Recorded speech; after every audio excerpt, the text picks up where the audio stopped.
There is something I keep hearing over and over again, that we've become too individualistic, that capitalism has destroyed the family unit, that everything should return to community.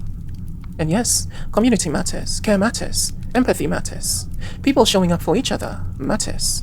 But let's not start pretending that choosing to be alone is somehow unnatural. Let's not confuse solitude with individualism, because those are not the same thing. It is one thing to be individualistic in the sense of having no empathy, no care, no regard for others.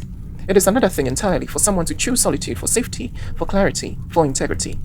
And human history shows us this. Even in times where living alone was dangerous, where survival depended on being in a group, people still chose to step away.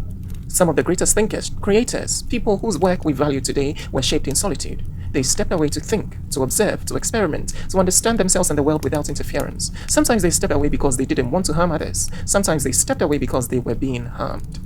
And sometimes they stepped away because the community they were in did not align with their values.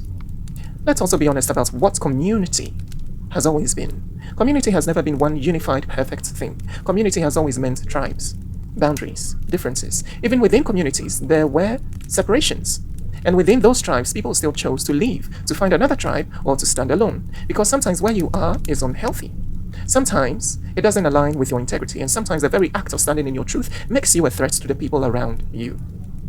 And that is something we don't talk about enough. Not everyone who is alone chose it freely. Some people are pushed out, not because they are harmful, not because they have done wrong, but because they threaten the system. They threaten the comfort of the group. They say things that people don't want to hear, and so they are isolated. Then later we look at them and say they are too individualistic. They don't believe in community. That is not only inaccurate, it is anti-human, because it ignores the very real, very natural human need for space, for reflection, for separation when necessary.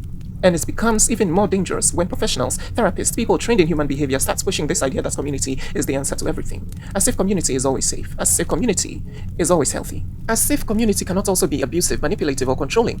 What we should be advocating for is not blind community. We should be advocating for empathy, for care, for people learning how to treat each other with humanity, not policing people for standing alone, not pathologizing people for choosing distance, because sometimes the person standing alone is doing more for the truth of a community than the people protecting its lies. And here is the irony. The same system we blame, capitalism, does shape people to be individualistic, yes, but it also creates environments where people have to choose between belonging or integrity. And when someone chooses integrity, they may have to walk alone. Not because they don't believe in people, but because the people around them are operating on values they cannot accept. So they step away to find their people or to stand alone. And we need to stop treating that as a failure, because solitude is not selfishness. It is sometimes the most honest response to a dishonest environment. My name is Otiana Nkendro, the healer of snake bites. Like, share, comment, follow, scan the QR to support my work and music.